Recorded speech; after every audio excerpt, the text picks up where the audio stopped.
Bonsoir à toutes et tous, merci d'être là. Donc Lucie Baudin arrivera dans quelques temps, elle a un petit peu de retard et elle a un pouvoir d'Estelle Joillan. Voilà, oui, c'est pas l'eau, mais elle va arriver, c'est pas grave. Il me faut une secrétaire de séance. Ah, Sonia, c'est fait. Donc Sonia, secrétaire de séance. Voilà. Et donc, nous passons à l'approbation du procès-verbal, si vous le souhaitez. Est-ce qu'il y a des questions, des remarques? Je mets au vote. Qui vote contre? Qui s'abstient? Merci beaucoup. C'est approuvé. Vous avez ensuite le compte-rendu des décisions prises par le maire dans le cadre des délégations du conseil municipal. Avec une mission à cas urbain dans le cadre de la modification du plan local d'urbanisme et puis un devis Orange pour un raccordement télécom. On est sur l'ancien site Thales. Pas de questions? Eh ben, il y a plein de petites choses. Voilà. Vous verrez tout ça le moment venu, mais c'est des petites... voilà. Des changements de densification à des endroits, toute une série de choses. Donc je passe la parole à Bertrand David, délibération 176, relais petite enfance. Alors, donc la CAF, la Caisse d'allocation familiale, a informé la ville de Châteaubourg d'une refonte nationale des contrats enfance-jeunesse, les CEJ. Ceux-ci sont amenés à disparaître et seront remplacés par des conventions territoriales globales. Le CEJ de Châteaubourg est établi pour une durée de 4 ans, de 2018 à 2021. Donc il recense notamment l'ensemble des actions menées en matière de petite enfance, d'enfance et de jeunesse, ainsi que les montants des financements accordés chaque année et au total sur la durée du contrat enfance-jeunesse. Les CTG seront mis en place à partir de juin 2023 pour une durée de 4 à 5 ans plutôt, sur Vitré Communauté. Et donc il y aura des CTG, il y aura 5 CTG normalement. Afin de garantir la continuité de contractualisation et de financement des actions inscrites dans le CEJ, la CAF demande le rattachement du CEJ de Châteaubourg-Domanier au sein du CEJ de Saint-Didier. Le CEJ de Saint-Didier se terminant en 2022 et celui de Châteaubourg en 2021.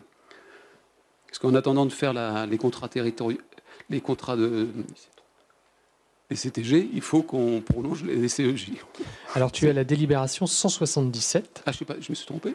Eh bien, tu as passé une délibération. Je reviendrai. Voilà. Mais les deux sont un petit peu liés puisque la 176, c'est le relais petite enfance. Donc comme ça, tu auras fait les deux et on fera voter les deux à suivre. Comme je suis sur la tablette, c'est pas toujours évident. On balaye. Donc je finis. Cette intégration s'acte par le biais d'un avenant joint à la présente délibération, précisant l'intégration d'actions nouvelles, c'est-à-dire l'intégration des actions de Châteaubourg-Domanier dans le CJ de Saint-Didier, indiquant que cet avenant n'a pas d'incidence sur le contrat initial, les actions de Saint-Didier, autre que l'intégration des actions de Châteaubourg-Domanier. Donc, suite à la présentation du sujet en commission 4 du 19 octobre 2022, il est donc proposé au conseil municipal d'approuver la fusion des contrats enfance-jeunesse des villes de Saint-Didier et Châteaubourg-Domanier à compter du 1er janvier 2022. Est-ce que tu veux faire la 176 en même temps? Oui. Comme ça, je ferai voter les deux à suivre. Je la retrouve. Donc là, on est sur le projet de fonctionnement du relais petite enfance qui lie la caisse d'allocation familiale et les communes membres du relais. Voilà. Le précédent projet de fonctionnement définissait les axes de travail pour la période allant de 2018 à 2022. Pour son renouvellement, le RPE a, dans un premier temps, réalisé un diagnostic de territoire ainsi qu'un bilan des années écoulées. Puis, il a défini les perspectives de travail pour la période 2023-2028. Ce dernier temps a été réalisé dans le cadre du comité de pilotage du RPE, mais également en partenariat avec les professionnels de l'accueil individuel, assistants maternels, associations, comme collectifs, et les parents, la CAF, la protection maternelle et infantile du département. Le projet de fonctionnement a été rédigé pour la période du 1er janvier 2023 au 31 décembre 2028. Et donc, on vous propose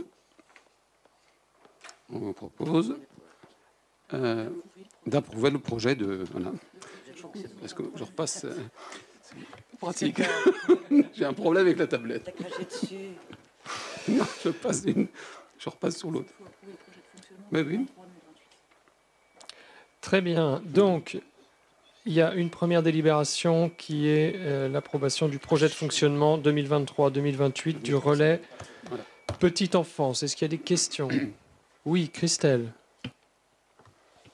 Oui, Bertrand, juste pour savoir, quels seront les 5 CTG prévus? Ben, les 5 bassins de vie, Ouais. donc Vitré, on a Châteaubourg, on a donc Val d'Isée, Argentré-la-Guerche, il en manque un. C'est Argentré-la-Guerche, donc Argentré-la-Guerche, Vitré, Châteaubourg, Marpiré. Enfin, c'est Val d'Isée. Val d'Isée. Et là-haut, Châtillon, sans doute là. Oui.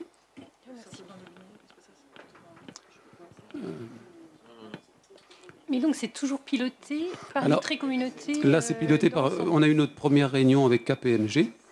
Et donc, on aura 3 réunions localement avec les RPE sur les bassins de vie. Il va y avoir aussi 3 réunions à peu près au niveau de Vitré Communauté. Et l'objectif, c'est que les CTG soient signés pour juillet 2023. Et ça va être à l'arrache. Merci beaucoup et merci à Bertrand qui va participer à toutes ces réunions avec KPMG, avec l'ensemble des communes du RPE et de Vitré Communauté. Il y a 6 mois intenses. J'invite l'élu du social aussi à venir si elle le souhaite. Très bien. D'autres questions? Donc je mets aux voix la 176. Qui est contre? Qui s'abstient? Et donc la 177 qui est vraiment une délibération très administrative de rattachement à Saint-Didier en attendant que tout ça soit remis au carré. Est-ce qu'il y a des votes contre, des abstentions? Merci beaucoup. Et nous passons à la délibération 178. Oui, voilà. Location de terrain de football synthétique de Servon-sur-Vilaine. L'équipe 1 du stade Castelbourgeois Football, montée en R3 cette saison, a besoin d'un entraînement régulier et de qualité. Cependant, la commune de Châteaubourg se doit de préserver les terrains en herbe pour qu'ils gardent la qualité requise pour les matchs du week-end. Dans ce cadre et dans l'attente de la construction du terrain synthétique de Théo Bottier, une convention est proposée entre la ville de Servon-sur-Vilaine et la ville de Châteaubourg pour la location de terrain synthétique de Servon à raison de 100 € le créneau et pour 40 séances maximum cette saison. Le SCFC est consignataire de la convention pour ce qui concerne le respect des conditions d'utilisation de l'équipement. Suite à la présentation du sujet en commission du 26 octobre 2022, il est proposé au conseil municipal d'autoriser monsieur le maire ou son représentant à signer tous les documents relatifs à ce dossier. Donc il s'agit bien de 40 séances maximum qui vont dépendre de l'hiver qu'on va avoir. Si l'hiver est sec, ils auront moins besoin d'aller jouer sur un terrain synthétique. Si l'hiver est extrêmement pluvieux et que les terrains sont impraticables, ils auront plus de créneaux à louer. Donc ça va vraiment dépendre de la météo, mais on a fixé un cadre maximum quand même à ne pas dépasser. Enfin, la commission a fixé ce cadre en sachant que, je le rappelle, l'objectif de démarrer les travaux du futur terrain synthétique, c'est donc en avril, au printemps. Avril 2023. Printemps pour une livraison l'été 2023 et donc un terrain synthétique en marche, opérationnel en septembre. En sachant qu'on fera beaucoup moins d'entretien qu'on faisait d'habitude sur ce terrain. Il y a des questions, j'entends des remarques dans l'oreille. Dany, Aude, allez-y.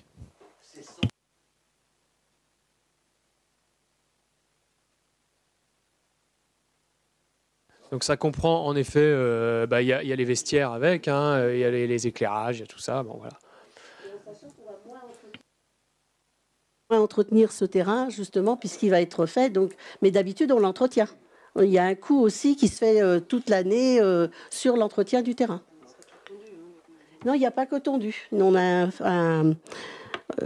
une société externe qui vient entretenir le terrain. Non, tout à fait. Merci beaucoup. Est-ce qu'on peut avoir une explication sur le nombre de semaines? 40 semaines, ça veut dire quand même 4 000 € de budget de location. Pourquoi 40 créneaux? Pourquoi pas 20 juste pendant l'hiver? Voilà. Parce que finalement, ces terrains, si on a une pluviométrie au-delà du raisonnable, ce qu'on souhaite finalement, mais bon quand même, ça veut dire décembre les 2 créneaux, janvier 4 créneaux, février 4 créneaux, 8, 9, 10, ça fait 10 créneaux. Pourquoi 40?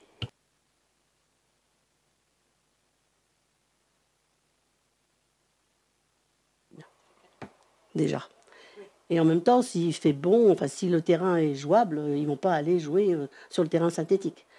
Il se peut qu'il y en ait beaucoup moins. Et on espère. Ah non, on était obligé de passer une convention. Donc voilà, on a mis un minima. Oui, on a mis un maximum pour ne pas qu'ils débordent à ça. Mais bon, je pense qu'ils seront assez raisonnables. Enfin, je pense. Le nombre de jeux de personnes.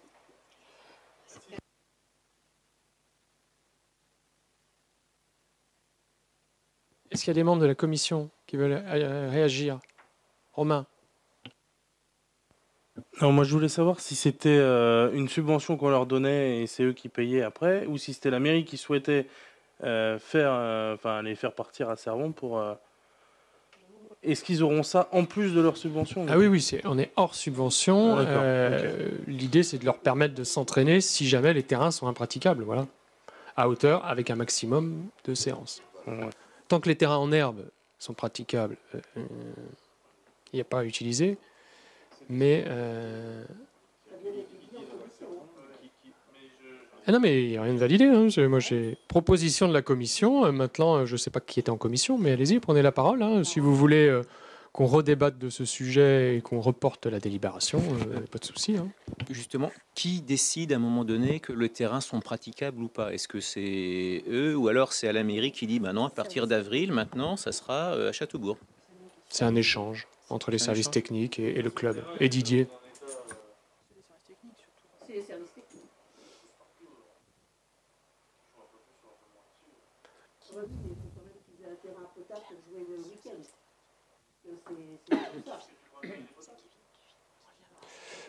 Il est jouable. Oui.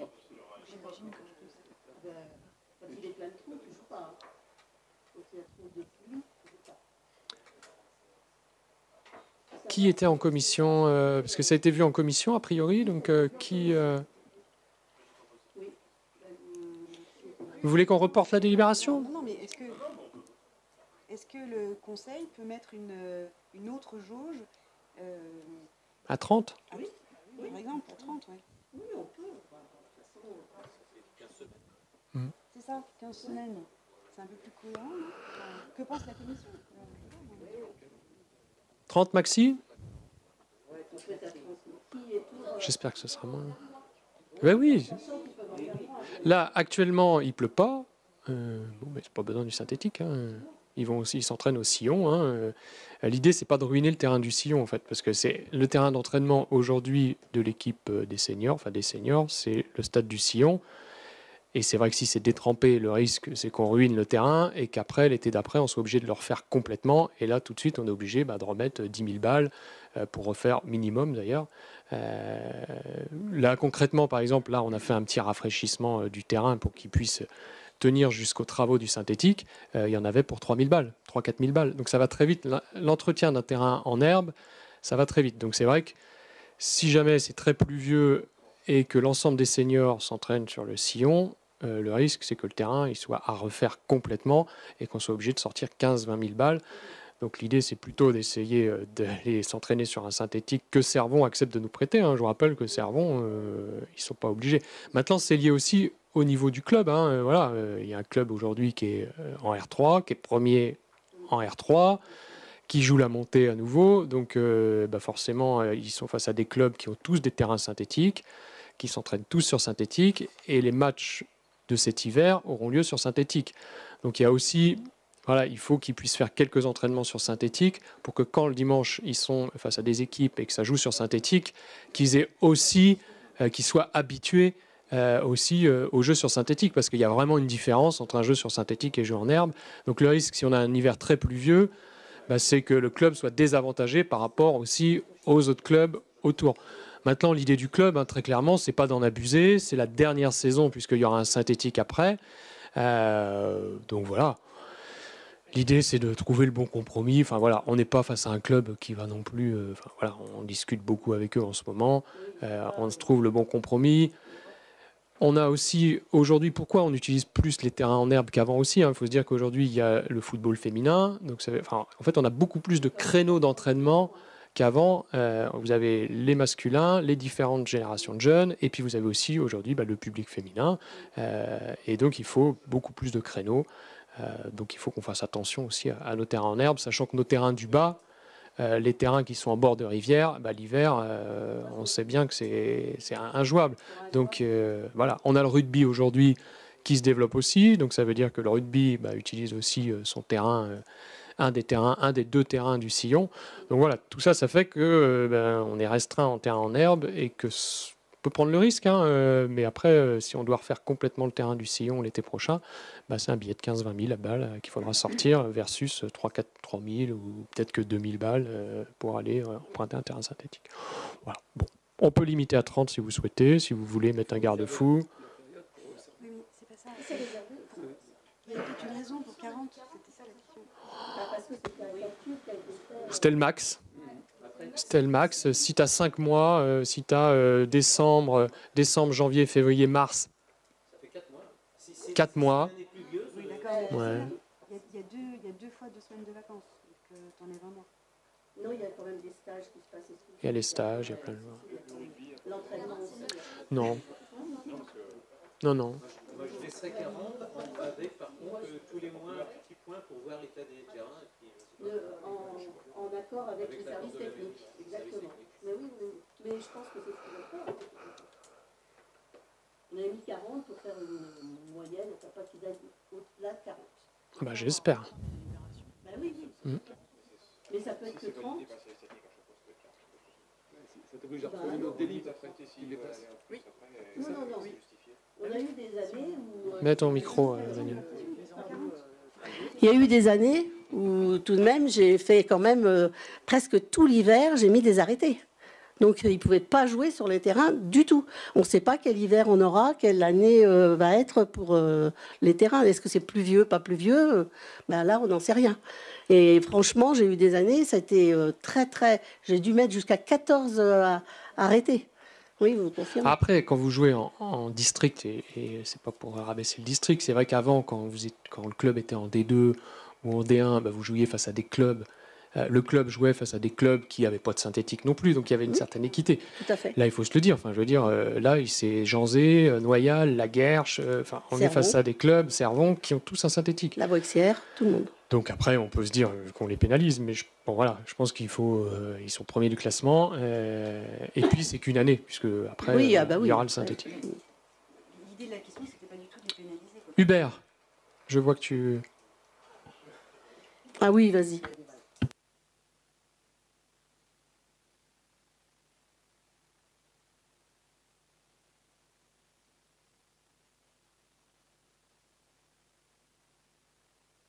Oui, c'est bon. Juste, je voulais quand même également souligner que le club, à l'heure actuelle, a un salarié, même 2 salariés à plein temps. Donc, si on leur supprime, s'ils ne peuvent pas s'entraîner du tout, c'est peut-être mettre un des 2 salariés en chômage partiel. Également, hein. Je soulève ce petit point. C'est pour ça que je pense que c'est judicieux quand même de... Bon, 40 me paraît peut-être élevé. Donc on a déjà gagné un mois. Parce que là, pour l'instant, les terrains, ils sont praticables. Oui. Ok, bon, est-ce qu'on laisse 40? Est-ce qu'on diminue? Est-ce que... C'est surtout que ça oblige à refaire une délibération. Ouais, d'accord. Très bien. Bon, je mets aux voix la délibération en l'état actuel avec vraiment un suivi régulier. D'ailleurs, on peut vous faire un point en commission régulièrement du nombre de créneaux utilisés. Et puis ça permet de suivre et de contrôler. En tout cas, pour l'instant, la météo est plutôt clémente. Là, malheureusement. Sur les terrains. Pour d'autres raisons. Très bien. Je mets aux voix qui s'abstient. Une abstention, mais avec un pouvoir. Qui vote contre? Merci beaucoup. C'est adopté, donc. Et nous passons à la 179, et je passe la parole à Aude. Merci. La 179 concerne le nouveau protocole de télétravail. Le gros changement avec le protocole précédent tient surtout sur l'amplitude hebdomadaire d'un télétravail. Avant, les jours de lundi et de vendredi n'étaient pas autorisés au télétravail. Maintenant, la semaine entière est autorisée au télétravail, à raison d'une journée de télétravail par semaine, au prorata bien sûr du temps de travail. Et c'est toujours soumis à l'approbation du N+1. Est-ce que vous avez des questions ? Merci beaucoup. Pour info, mais on fera un retour un peu plus complet. Vous savez qu'on a fait une petite étude mobilité où il y avait une petite question télétravail. Et sur les répondants, il y a quand même 40% de télétravailleurs aujourd'hui. Donc c'est pas neutre hein, quand même. Donc on voit qu'à Châteaubourg, il y a quand même un certain nombre de personnes qui télétravaillent. Globalement, le télétravail se répartit assez bien sur les différentes journées, avec un petit peu plus le lundi, vendredi et mercredi, mais c'est assez équilibré. Donc voilà, c'était une petite aparté, mais il y aura un retour plus complet qui sera fait ultérieurement. Je vous propose de mettre aux voix la délibération 179. Qui vote contre? Qui s'abstient? Merci beaucoup. Tableau des effectifs. Merci beaucoup. Il est proposé dans cette délibération de transformer l'une des fiches de poste plus exactement. Nous avons actuellement 3 agents en mairie pour la gestion des ressources humaines et ce service va connaître une modification puisqu'on va passer en mode portefeuille. Nous avions avant un agent qui était vraiment chargé exclusivement des payes et l'autre qui était plutôt chargé des carrières. Là, l'idée, c'est de faire en sorte que les 2 agents travaillent tant sur la carrière que sur la paye, mais moitié-moitié, puisque c'est un service portefeuille. Et donc, il convient de transformer le poste d'un des agents qui était finalement gestionnaire paye jusqu'à aujourd'hui. Et on propose de le passer en rédacteur gestionnaire ressources humaines avec un temps en complet bien sûr, grade mini adjoint administratif, grade maxi rédacteur. Merci. Des questions, des remarques? Qui vote contre? Qui s'abstient? C'est adopté. Merci. Recours au contrat d'apprentissage. Toujours Aude. Merci beaucoup. Alors, exactement comme nous avons l'habitude de le faire pour le recours aux emplois saisonniers, il convient d'établir la liste des postes qui pourraient accueillir potentiellement des apprentis ou des stagiaires longue durée. Donc, vous en avez la liste dans la délibération. Pour votre parfaite information, peut-être qu'on pourrait lancer cela. Les apprentis sont rémunérés mensuellement sur la base d'un pourcentage du SMIC. Et ce pourcentage du SMIC, il est en fonction en fait, du cursus universitaire et de l'âge du jeune. Donc, c'est très nomenclaturé, on ne fait absolument pas ce que l'on veut. Ça, c'est pour les apprentis. Et pour les stagiaires longue durée, ils reçoivent une gratification mensuelle au regard du plafond horaire maximum de la sécurité sociale, soit 15%. Et c'est bien inscrit noir sur blanc, et c'est la législation. Est-ce qu'il y a des questions ou est-ce que c'est clair pour tous? Je mets aux voix. Qui s'abstient? Qui vote contre? Merci, c'est adopté. Règlement intérieur, toujours Aude. Alors, 3 fois rien, mais pour l'équipe scolaire et périscolaire, il convient de modifier des horaires de travail. Il y avait une petite coquille dans la délibération précédente. Et donc, cela touche les horaires de début de matinée, 7h15 pour le lundi et 8h15 pour le vendredi. Ce sont les seuls changements 7h15 pour le lundi jusqu'à 13h et non 13h30, pardon, pour une reprise à 13h45 et une fin à 17h30. Et le vendredi, un début à 8h, fin à 13h, reprise à 13h45, fin à 16h45. Des questions? Je me vois qui vote contre, qui s'abstient, c'est adopté. Merci beaucoup. Juste avant de passer la parole à Bertrand, je refais passer la feuille d'émargement. Il doit manquer la signature de Lucie. Et ça n'a rien à voir avec ce conseil municipal, mais pour la semaine prochaine, pour ceux qui sont OK pour faire un petit resto, vous mettez à côté une croix si vous êtes là. Voilà. Dans 2 semaines, excusez-moi. Dans 2 semaines, le 29. Merci beaucoup. Et puis si vous ne savez pas, vous mettez rien et puis vous répondrez à Patricia plus tard. Mais ça va déjà nous permettre de voir si on fait ou si on ne fait pas. Et je passe la parole à Bertrand David pour la décision modificative. Alors.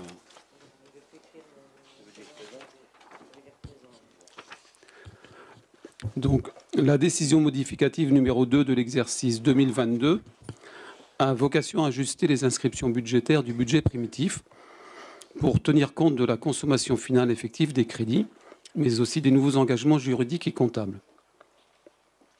Ces ajustements se traduisent à la fois par des augmentations, des diminutions de crédits, des transferts de crédits entre chapitres et ou opérations, sans changer l'équilibre global du budget principal. En section de fonctionnement, cette décision modificative prévoit notamment l'évolution des crédits budgétaires en matière de fluides et de carburant suite à l'inflation des prix. Elle permet également d'ajuster les charges de personnel aux diverses réglementations, comme la revalorisation du point d'indice. Les recettes sont aussi ajustées en fonction des réalisations, location de salles, des prestations périscolaires et aussi par exemple des budgets annexes ou qui n'ont pas été des excédents, enfin qui n'ont pas été clôturés, des budgets annexes aussi. Donc en section d'investissement, ces décisions modificatives tiennent compte aussi des notifications de subventions ainsi que de l'ajustement de plusieurs opérations d'équipement avec une réalisation décalée sur 2023, par exemple le terrain synthétique dont on parlait tout à l'heure.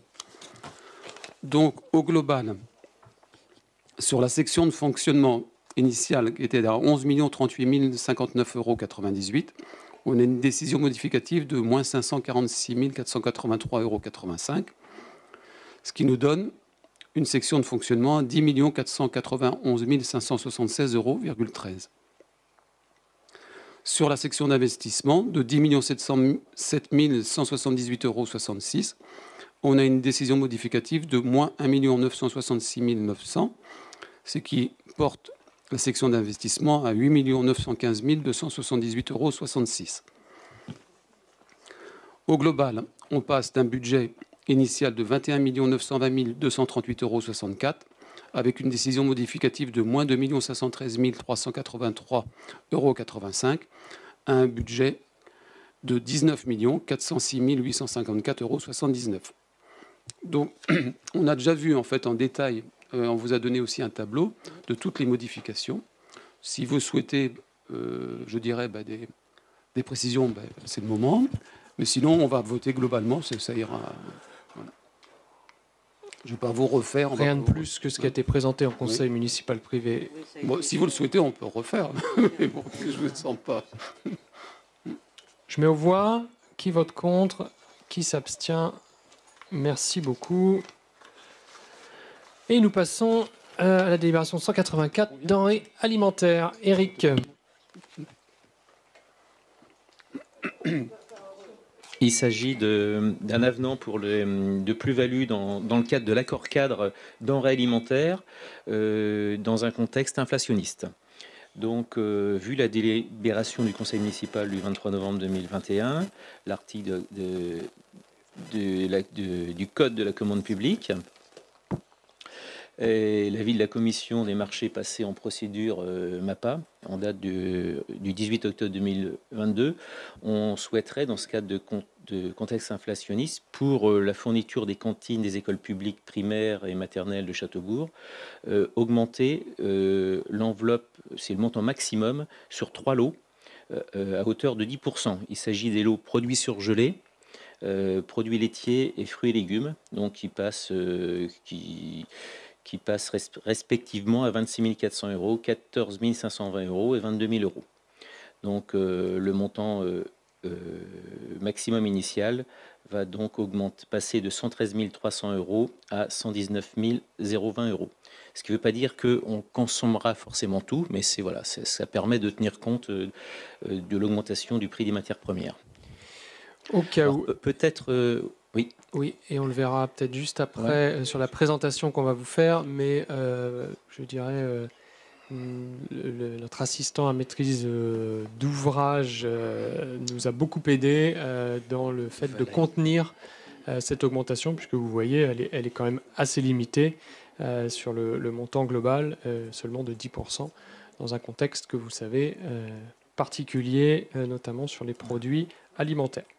Alors, on peut peut-être passer à la présentation, je ne sais pas, ou après. Ou après, on va voter celle-ci. Donc, je vous propose de voter cet avenant en plus-value, et ensuite, on passera à la présentation et au vote de l'attribution du nouvel accord cadre. Est-ce que sur l'avenant, il y a des oppositions, des abstentions? Merci beaucoup, c'est adopté. Et donc, nous allons passer à la présentation. Alors... Donc, les produits des cantines sont en régie, entre autres, par la loi Egalim, qui oblige à avoir 50% de produits alimentaires durables, dont au moins 20% issus de l'agriculture biologique. Et sont pris en compte dans ces critères tout ce qui est label rouge, appellation d'origine, indication géographique, spécialité traditionnelle garantie, mention issue d'une exploitation de haute valeur environnementale et les produits fermiers de manière générale. Donc, il y a eu un bilan qui a été fait récemment et on a fait appel à une entreprise qui est Valérie, qui est notre assistant à maîtrise d'ouvrage, qui a permis, comme le disait Teddy Régnier, de regarder précisément tous les postes de dépenses et de minimiser l'impact des hausses. L'objet aussi, c'était de voir si on pouvait augmenter encore les achats auprès de fournisseurs locaux ou régionaux et aller vers davantage de produits de qualité. Donc évidemment, ça n'a pas été quelque chose de facile, ça a pris pas mal de temps pour collecter les données, analyser point par point, fournisseur par fournisseur, et le tout dans un contexte très fluctuant d'augmentation de prix au gré de grippe aviaire, guerre en Ukraine, Covid, etc. Alors là, c'est le point des achats qui sont faits pour les cantines. Donc l'obligation, c'est 50%, 50% qui sont Egalim, c'est-à-dire soit bio ou durable ou locaux. À Châteaubourg, on est à 37% de produits bio et 28% autrement hors produits bio, mais en circuit court et durable. Donc on est bien au-delà, on est à 65%, on est bien au-delà du seuil. On respecte maintenant, voilà, on veut continuer à bien faire.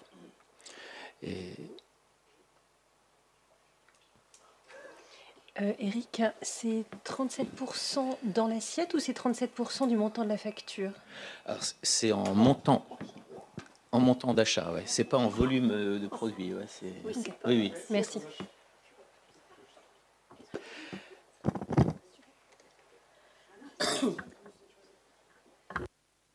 Voilà. Juste pour bien comprendre, hein, plus on va chercher du produit local, du circuit court, plus on multiplie le nombre de livraisons et de factures. Donc derrière, c'est vrai que c'est ça qu'il faut comprendre aussi, hein, c'est-à-dire que pour les équipes, c'est beaucoup plus de travail. Hein. C'est plus facile de prendre un grossiste unique, de se faire livrer une seule fois, il n'y a qu'une facture. Par contre, on a des produits forcément qui viennent de plus loin, hein, puisque c'est des grossistes avec des négociations sur des gros industriels. Le choix qui a été fait, c'est vraiment de segmenter nos marchés et d'essayer d'aller chercher de plus en plus de produits locaux, voire même par rapport à l'avenant qu'on va signer, d'avoir des commandes, ce qu'on appelle hors marché. C'est-à-dire que ponctuellement, de temps en temps, on peut faire des achats hors marché à un maraîcher local.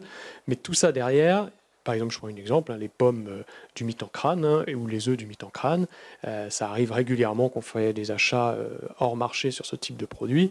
Mais derrière, c'est une livraison à traiter, une commande, une livraison, une facture spécifique à traiter. Donc ça veut dire que c'est du travail pour les équipes de restauration, mais c'est aussi du travail pour la compta derrière. Bon, voilà. Donc c'est un choix, mais il faut bien prendre en compte qu'il y a à la fois le coût du produit en lui-même, mais il y a aussi derrière tout le coût de traitement, de stockage, de gestion des DLC, puisque plus vous multipliez le nombre de produits, plus vous multipliez aussi les DLC, etc. Donc c'est toute une logistique. On est à 65% sur Egalim pour une obligation à 50. Moi, je pense qu'on peut aller chercher 70. Voilà, moi, si j'avais un objectif politique, ce serait d'aller chercher ce 70. Après, au-dessus, il ne faut pas qu'on tombe dans le travers de parfois surpayer des produits pour être absolument dans des critères pour aller chercher le 100%. Il faut savoir que, comme toutes les collectivités ont cette obligation d'aller chercher des produits qui rentrent dans les critères Egalim, on a sur certains types de produits des ruptures et on a sur d'autres produits de l'inflation, des prix qui montent puisque c'est l'offre et la demande. Et donc forcément, quand il y a plus de demandes et pas assez d'offres, on a des prix qui montent. Donc viser le 100%, ça me semble aujourd'hui compliqué dans l'état actuel de l'offre.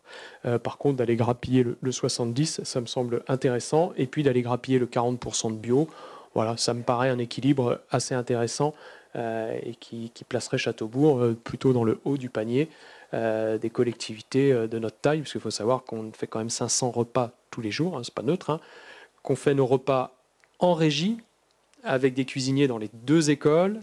Ça aussi, ça avait été une décision politique, de ne pas partir sur une cuisine centrale, mais de maintenir les cuisiniers dans les écoles pour que les cuisiniers soient vraiment au contact des enfants et puissent aussi constater ce qui marche et ce qui ne marche pas. Quand vous êtes isolé dans une cuisine centrale et que vous ne voyez pas comment les assiettes reviennent, vous n'avez pas la même relation aussi dans la cuisine et dans ce que vous faites. Donc ça, c'était des choix assez forts. Et aujourd'hui, d'ailleurs, ce qui est assez intéressant, c'est qu'on voit des collectivités qui avaient fait le choix d'une cuisine centrale revenir en arrière et revenir avec cette volonté de remettre les cuisiniers, en fait, dans les écoles, au plus près des élèves. Donc finalement, voilà, un choix qui a été fait à une époque s'avère, à mon avis, payant aujourd'hui, et je pense que de maintenir nos cuisiniers dans les écoles au contact des enfants, ça va dans le bon sens et ça permet vraiment de continuer à aller sur du fait maison au maximum. Et je tiens à saluer l'excellent travail de Billy, notre chef cuisinier. Pour ceux qui ne le connaissent pas, voilà, il est arrivé il y a un peu plus d'un an maintenant, il vient du privé et il s'est vraiment bien adapté au fonctionnement de la collectivité. Il nous challenge beaucoup, il arrive à contenir les prix quand même et donc voilà, on est plutôt ravis du service rendu aujourd'hui. Puis on va essayer de continuer à faire ces quelques petits efforts en restant aussi dans un budget raisonnable, sans augmenter les tarifs voilà, de façon importante sur la restauration scolaire. Voilà. J'en ai peut-être dit plus qu'il n'en fallait, mais je te repasse la parole, Eric, sur le marché 2023. Donc le marché 2023, suite aux travaux de la centrale d'achat Valaé, a permis de revoir le montant de l'accord, d'augmenter le plafond des achats pour maximum pour 2023 à 201 850 €, en travaillant sur 19 lots. 19 lots d'attribution, donc aussi bien en circuit traditionnel, dont du biologique, et en circuit court. Donc voilà, ça c'est les montants maximum qui ont été retenus par lot, donc ont été travaillés, et sur chaque lot ont été décidés d'attribuer un attributaire numéro 1 et un numéro 2 en secours. Donc on doit avoir ça c'est les les retenues en lot 1. Et il y a une petite... Alors, je ne sais pas si on a le tableau Excel, non? Peut-être pas là. Il y a 2 modifications. Il y a sur le lot fruits et légumes frais, on a Terre Azur, qui est à Noël-sur-Vilaine, qui est en attributeur numéro 1. Et on a rajouté, en attributeur numéro 2, Vivalia, qui est à Rennes. Et sur le lot volaille fraîche, en circuit court, on avait Vol France à la Vicomté. Et on a rajouté, vu les tensions qu'il y a sur la volaille, un attributaire numéro 2 qui est Volaille Tradition à Janzé, en local. Merci beaucoup. Donc vous avez les récaps avec la délibération. Et donc, comme l'a dit Eric, il y a eu deux rajouts voilà, suite à la réunion MAPA. Est-ce qu'il y a des questions? Eh bien, je vous propose de mettre au vote. Qui vote contre? Qui s'abstient? Merci beaucoup. C'est adopté. Et ensuite, la délibération 186. Donc, c'est une délibération que je prends. Il s'agit de la vidéoprotection. Eric, si tu peux juste couper ton micro. Et il y a une petite diapositive.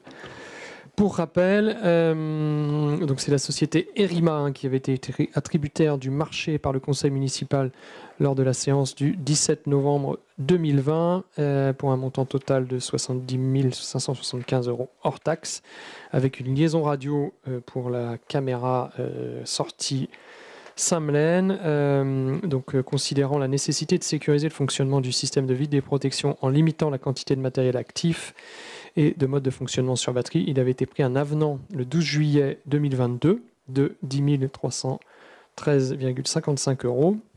Et là, suite à de nouveaux travaux en plus et moins-value, le montant final de l'avenant a évolué et donc se porte à 4 731,05 €. Vous avez un petit rappel, donc 7 caméras installées sur 6 sites. Il y avait un montant estimatif des travaux qui avait été estimé à 79 111 €. Après l'avenant qui vous est proposé, on est donc à 75 307 €. Pour rappel, ça a été subventionné à 80% par l'État. Donc on a déjà touché une première avance, on va toucher le reste. Et donc le reste à charge pour la collectivité est de 12 019 €. Donc autant dire, c'était une bonne opération et merci au service d'être allé chercher les bonnes subventions au bon endroit, au bon moment.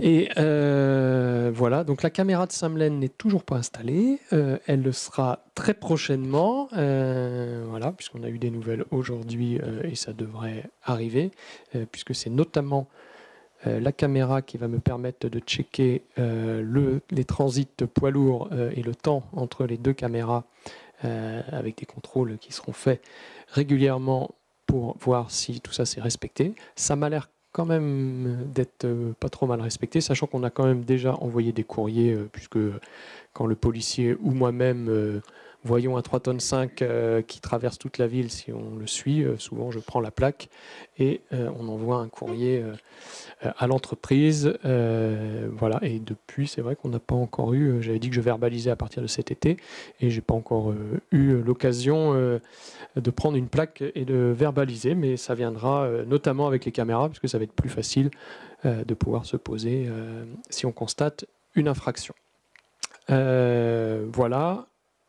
Seront rajoutés, donc on en a déjà parlé, mais sur le site du Sillon, hein, puisque c'est un secteur qui pose parfois quelques difficultés en termes d'intrusion ou de choses qui se passent dans ce secteur-là. Donc seront rajoutées 2 caméras, si je ne me trompe pas, sur la salle du Sillon pour prendre le préau et puis la partie padel, tennis, stade de foot, voilà, piste, un peu tout ce secteur-là.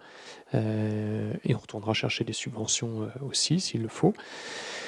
Et puis on débattra s'il y a nécessité ou pas de verrouiller quelques secteurs, en sachant que il est bon de rappeler que ces caméras ont déjà permis de résoudre un certain nombre de délits. Le plus récent, c'était une dent de requin là, qui s'est fait dégommer. J'appelle ça une dent de requin, moi, mais vous voyez sur les bordures scellées, là, donc qui s'est fait dégommer. Il y en avait pour 1500 € à remettre.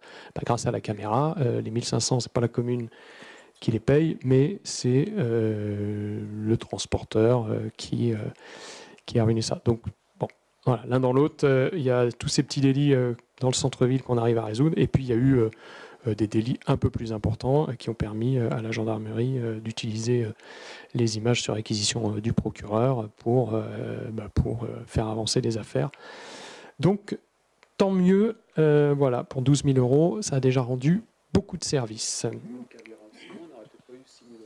Tout à fait. Ben voilà, s'il y avait, alors il y aura peut-être eu la porte à changer, en effet, puisqu'il y a eu la porte 6 000 € de dégradation de porte au sillon. Donc en effet, on aurait peut-être retrouvé, ou ça aurait dissuadé peut-être les personnes qui ont forcé la porte il y a quelques mois maintenant.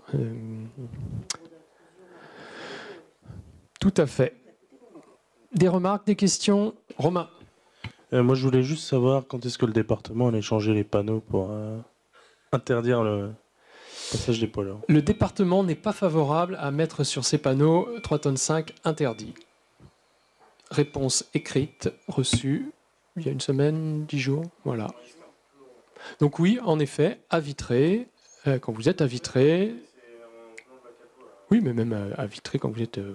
tous les panneaux directionnels départementaux aujourd'hui n'indiquent pas l'interdiction de 3,5 tonnes dans le centre-ville de Châteaubourg. Le département n'étant, je le rappelle, pas favorable à l'arrêté que nous avons pris d'interdiction des 3,5 tonnes. Donc ils ne sont pas favorables, donc ils sont cohérents avec leur avis. Ils n'indiquent pas sur les panneaux. Donc on essaye de négocier au moins qu'il y ait un itinéraire... comment dire, que ce soit bis, voilà, conseillé, un itinéraire conseillé, mais il n'a... Tout à fait. En fait, on a écrit à l'ensemble des logisticiens, très clairement, pour leur indiquer l'arrêté qui avait été pris, et en effet, il y a des transporteurs qui ont pris les bonnes décisions en disant aux chauffeurs de ne plus passer, et notamment la SVA. Tu as raison, puisque la SVA, vous voyez où est située la SVA côté Vitré. La plupart, beaucoup de transporteurs coupaient par Châteaubourg pour rejoindre la SVA. Ça évitait de prendre toute la rocade vitréenne. Et donc, en effet, la SVA a joué le jeu et indique en effet à ses chauffeurs de ne plus passer par Châteaubourg, ce qui est bien. Il y a d'autres transporteurs aussi, nous on en a régulièrement. Maintenant, ce qui est intéressant, c'est que quand il y en a qui sont obligés de passer par chez nous parce que problématiques diverses, soit de chantier, etc. Maintenant, on a même des transporteurs qui nous appellent pour nous dire voilà, est-ce que vous pouvez me donner l'autorisation de passer? Donc c'est bien, ça permet au moins de... Alors on le donne volontiers voilà, quand on sait que c'est sur 15 jours, parce qu'il y a un chantier à Saint-Jean-sur-Vilaine. Oui, on va donner, on ne va pas demander aux gars non plus de faire... un grand tour si c'est ponctuel et si c'est justifié. Donc non, les démarches... Voilà, c'est rentré. Je pense que c'est rentré dans certains GPS aussi routiers, puisqu'on avait écrit aussi, on avait contacté aussi différents entreprises, logiciels, etc. Et donc je pense que c'est rentré aussi dans une partie des logiciels de GPS, donc tant mieux.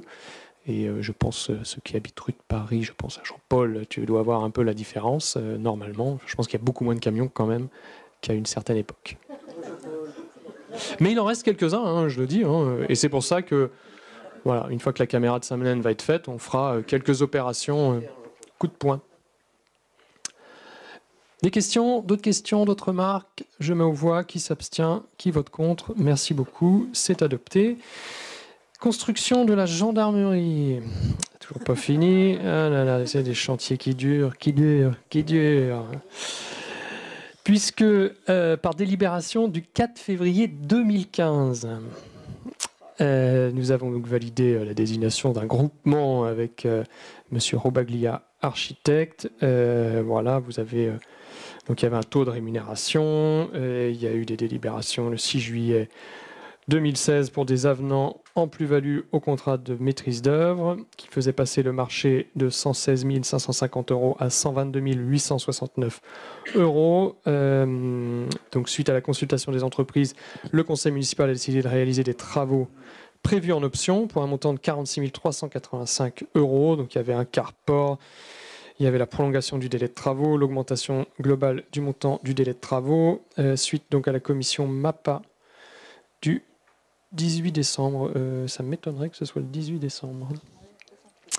Donc, suite à la commission MAPA du 18 octobre, il a donc été décidé de donner un avis favorable aux demandes, à l'exception de celles relatives à la prolongation des délais, puisque, en effet, la prolongation des délais est sans doute aussi liée à une gestion de l'organisation des entreprises. Et donc, on estime que ce n'est pas forcément à nous de supporter ce coût-là. Et donc, il vous est proposé ce soir de valider uniquement la rémunération complémentaire de 6 050,55 € hors taxe, et donc de ne pas rémunérer la prolongation des délais de travaux.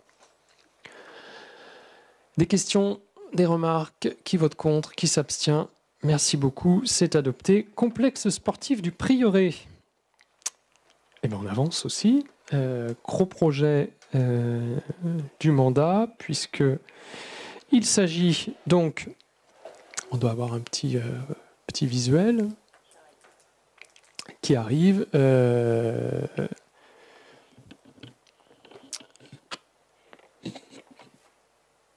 Alors, donc, on est sur le remplacement... Alors, ce n'est pas les plans corrigés, hein, c'est les premiers plans. On avait eu des discussions, donc ils n'ont pas encore été mis à jour.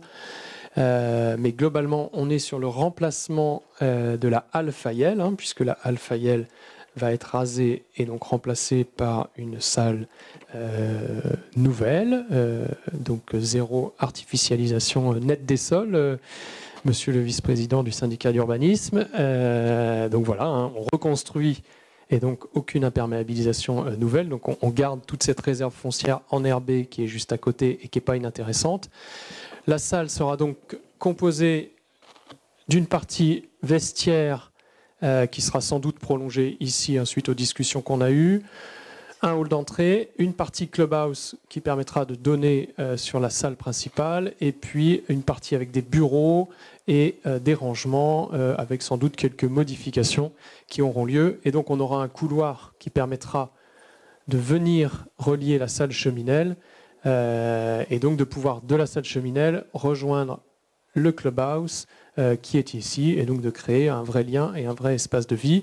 On est sur une salle qui a une surface de jeu identique à celle de la halle Fayel. Donc ça permet en fait d'avoir pour l'entraînement un double terrain dans cette longueur-ci, notamment pour le basket ou pour le hand, et puis d'avoir pour les matchs un terrain dans la longueur avec de chaque côté des tribunes rétractables qui permettront d'accueillir des compétitions, des matchs de gala, et notamment l'équipe de handball de Châteaubourg qui elle aussi est montée en régional. Elle aussi, pour l'instant, est toujours sur le podium de sa division en régional.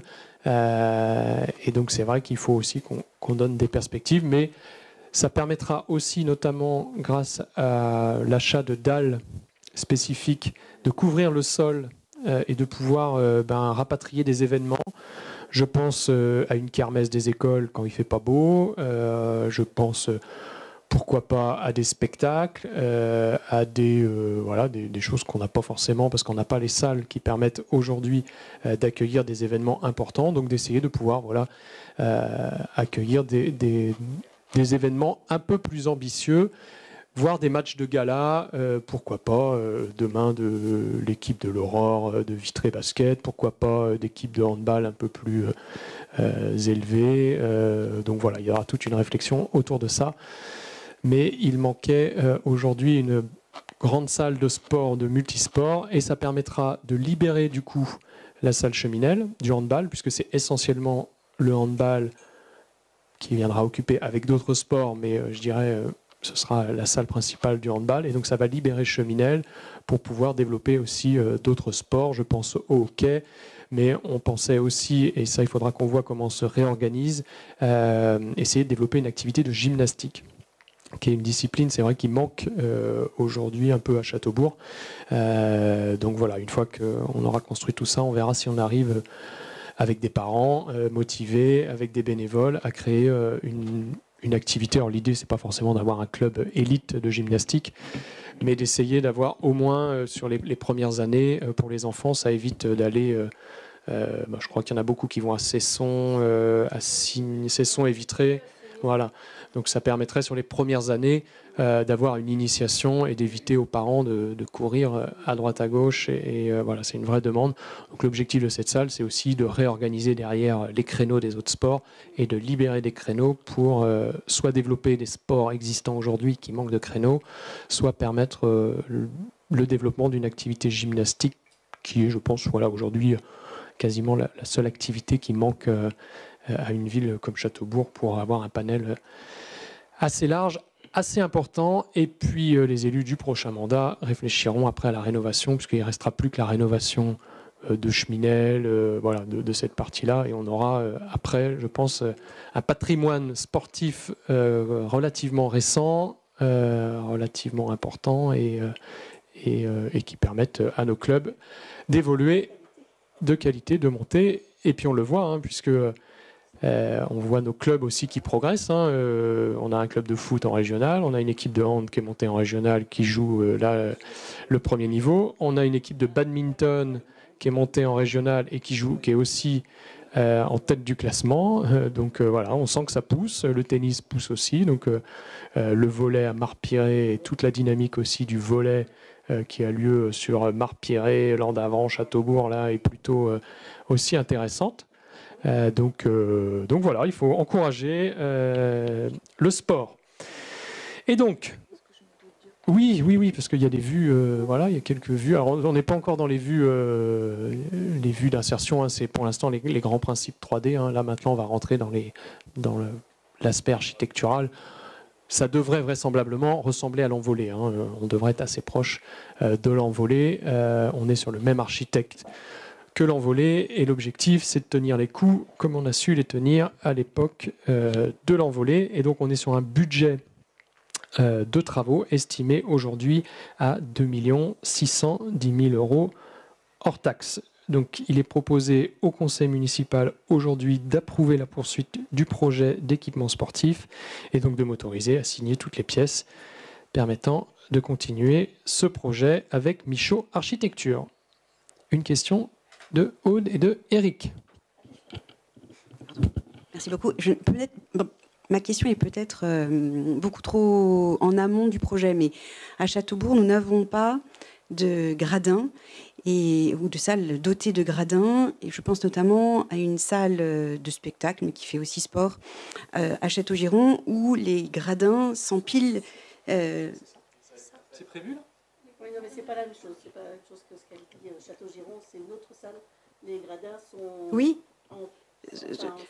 Comme dans une fosse. Voilà, c'est ça. Alors, c'est pas une salle de spectacle, donc c'est pas le Zéphyr à Châteaugiron, mais là, on a prévu de chaque côté en fait des gradins rétractables, et donc qui viendront de chaque côté du terrain, et donc ça permettra quand même. Alors, ce ne sera pas une salle de spectacle, donc ça n'aura pas la qualité du Zéphyr, mais ça permettra d'accueillir, pourquoi pas, des spectacles, des choses dans cette grande salle, notamment en mettant un dallage au sol qui couvre en fait la surface de sport. Voilà, un truc qu'on a vu à Redon qui est assez intéressant. Voilà, et ça permet, avec ces dalles, justement, de pouvoir accueillir n'importe quoi, un gala de catch, par exemple. Voilà, bon voilà, plein toutes les idées que nous pourrons avoir. Eric. Oui. Est-ce que la toiture de ce bâtiment est prévue pour supporter des panneaux photovoltaïques ? Ce sera les arbitrages. Oui, c'est prévu. Après, on aura tous les débats qu'on doit en avoir, parce qu'en effet, sur la revente ou sur l'autoconsommation, voilà, sur le mode de chauffage, sachant que la salle pourra être chauffée, mais sera chauffée uniquement voilà, sur les rencontres, et sera chauffée uniquement au-dessus des gradins. Voilà, l'objectif, c'est pas d'avoir une salle à 20 degrés ou à 19 degrés, mais d'avoir un maintien, notamment l'hiver, puisqu'il y a des règles. Quand vous jouez à un certain niveau de compétition, vous devez avoir une certaine température. Donc voilà, si le niveau des clubs monte ou si on veut accueillir des matchs de gala, il faut qu'on soit en mesure, en plein hiver, d'assurer un 15 degrés dans une salle de sport. Voilà. Donc ce sera prévu, mais l'objectif, c'est pas... Mais voilà, on aura les débats sur toutes les consommations énergétiques. On n'est pas encore dans ce niveau de détail. Enfin voilà, on commence à y réfléchir avec l'architecte, mais ce sera mis à votre validation en fonction des coûts et des gains. Mais aujourd'hui, on ne peut pas y couper, donc ça fera partie en effet des réflexions sur le solaire, sur les modes de chauffage, le gaz, la géothermie, etc. etc. Voilà. Et puis aujourd'hui, il faut plus l'équipement est performant, énergétiquement biosourcé, etc. Plus vous avez des chances aussi de toucher un peu plus de subventions, puisque que ce soit le département ou l'État aujourd'hui, c'est vrai que dans les critères, tout le volet énergie renouvelable, isolation, produits biosourcés rentre en grande partie. Donc parfois, oui, certes, ça a un coût supplémentaire au départ, mais finalement, on va être en mesure peut-être d'aller chercher plus de subventions qui compenseront largement les surcoûts liés à des choix qui seront faits. Et les coûts de fonctionnement derrière qui permettent d'économiser. Des questions? Je me vois qui vote contre, qui s'abstient. C'est adopté. Merci beaucoup. Et je passe la parole à Hubert pour les DIA.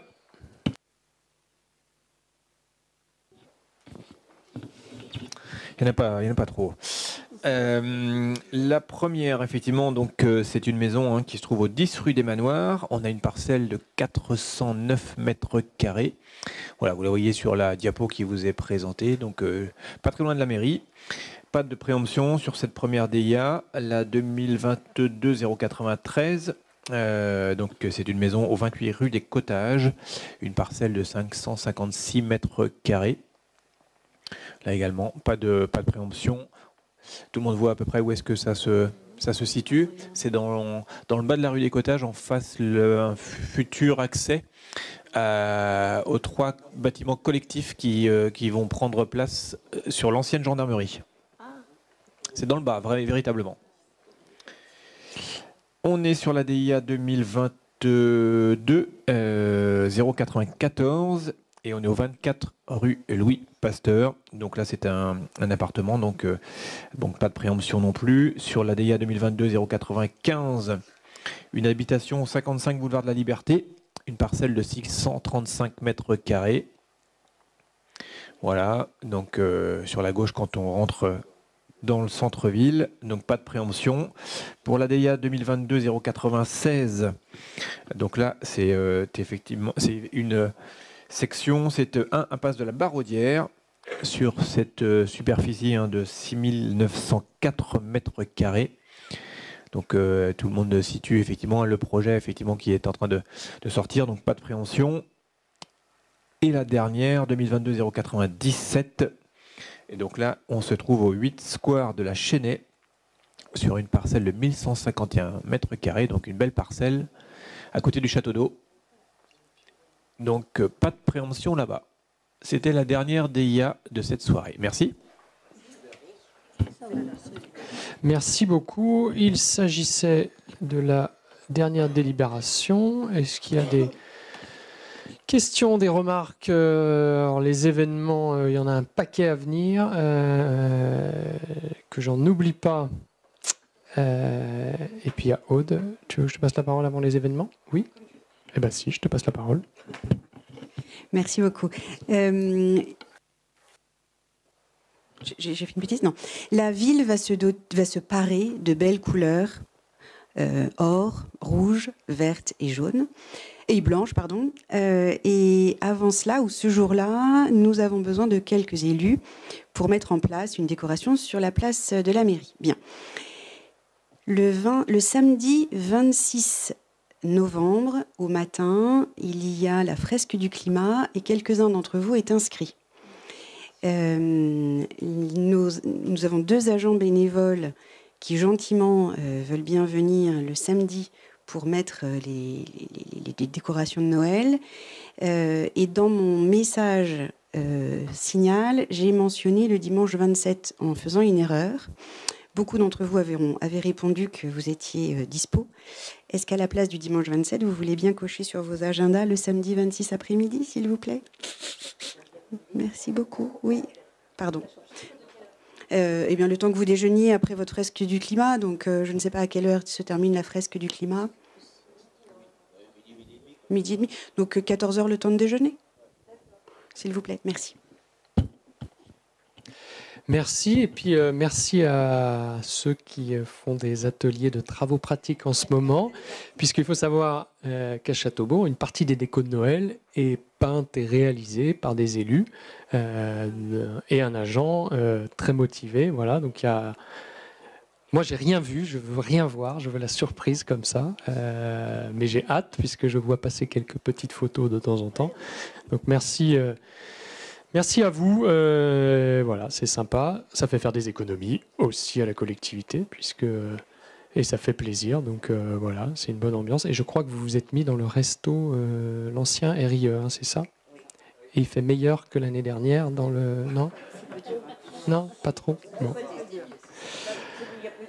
Il y a plus de place. Oui, ouais, j'ai une petite histoire de carton à enlever. Très bien. Petite. Dans les événements, alors il y en a plusieurs. Il y a, je pense, parce que je vois Lucie et Serge, le marché de Noël de Bron, le 10 décembre, comme tous les ans, et avec un concert du conservatoire, justement. Il y aura l'animation Castellarcom, ça doit être la semaine d'après, si je ne me trompe pas. Il y a une expo Playmobil aussi le 3 et il y a en même temps le marché de Noël de l'école Samlen. Donc, et tout ça, ça a lieu au complexe Alphaïel Prieuré. Il y aura restauration et c'est le handball voilà, qui tient la buvette et la restauration de cette expo Playmobil et avec la kermesse de Samlen à côté. Le forum des associations, ah oui, là, le premier samedi, pour ceux qui veulent passer ici, à la Maison pour tous, le forum des associations à vocation sociale. C'est comme ça? Oui, c'est ça. Action sociale, voilà, solidaire. Donc voilà, moi j'y serai le matin de 9 à 11, puisque après j'ai la remise des brevets du collège, voilà, moment que j'aime bien aussi. Et puis voilà, est-ce que j'oublie des événements? Sans doute. La Sainte-Barbe, le 3 aussi, 3 décembre, oui c'est ça. 16h, oui. Et puis le Téléthon, voilà, qui a sa série d'événements. Donc on ne va pas chômer, voilà. On fera peut-être un concours du meilleur vin chaud dans les différents endroits. Et pour information, donc je fais une réunion avec les riverains, parce que vous allez peut-être en entendre parler, hein, du coup, rue des Cottages, rue des Vignes, rue du Prieuré, rue des Châteliers et la rue Monseigneur Millot, voilà, le 3 décembre. Donc c'est pas une réunion publique, hein, c'est une réunion qui est réservée aux riverains. L'objectif étant de commencer à réfléchir aux aménagements routiers, cyclables, mobilité, trottoirs, stationnement de l'ensemble de ce secteur, puisque le diagnostic voirie a notamment révélé que c'était une des voiries les plus abîmées, donc qui feront partie des programmes de rénovation voirie. En sachant qu'on va démarrer l'effacement des réseaux l'année prochaine, donc l'enterrement en fait, des réseaux électriques sur ce secteur-là l'année prochaine. Et donc l'objectif, c'est de co-construire avec les riverains le projet d'aménagement global de ce secteur. Voilà, qu'est-ce qu'on veut. Donc ça va prendre du temps. Pour l'avoir fait sur la rue Georges Sand, voilà, il faut un certain nombre de réunions pour réussir à trouver le bon compromis acceptable par le plus grand nombre. Donc voilà, et donc ce sera en décembre. Donc voilà, si vous en entendez parler, c'est de cette réunion-là qu'il s'agit. Je répète, ce n'est pas une réunion publique, hein, donc c'est vraiment réservé aux riverains. Puis il y a quelques élus et quelques services qui m'accompagneront. Mais l'objectif pour l'instant, c'est de faire réfléchir les habitants à ce qu'ils veulent pour leur quartier. Ah oui, d'accord, le marché de Noël de l'outil en main, le 2 et 3 décembre. Ah, dis donc. Est-ce que ça vaut le coup de parler du concours des maisons décorées? Concours aussi des maisons décorées qui démarrera, enfin voilà, et qui, on arrête quand le vote? 15, je crois que c'est le 15 décembre, Voilà. la fin des illuminations, et le jury passera la semaine qui suit. Voilà, donc l'objectif, c'est d'élire la maison la mieux décorée de Noël, et le jury passera La semaine de Noël. la semaine de Noël pour décider ça. Très bien, eh ben, ça fait des choses. J'ai intérêt de courir, moi, si je veux garder la forme. Merci beaucoup. Est-ce qu'il y a des questions autres de la presse, du public? Non. Oui, Anne? Oui. Oui, il y aura une information plus complète pour annoncer justement tout ça. Voilà. Y a-t-il d'autres questions? Eh bien, écoutez, merci beaucoup. Merci beaucoup d'avoir rempli. Je vois que quasiment tout le monde est là, donc c'est bien. Donc on va se faire une... voilà, hein, pour aller manger, il y a toujours du monde. Merci beaucoup. Bonne soirée à toutes et tous.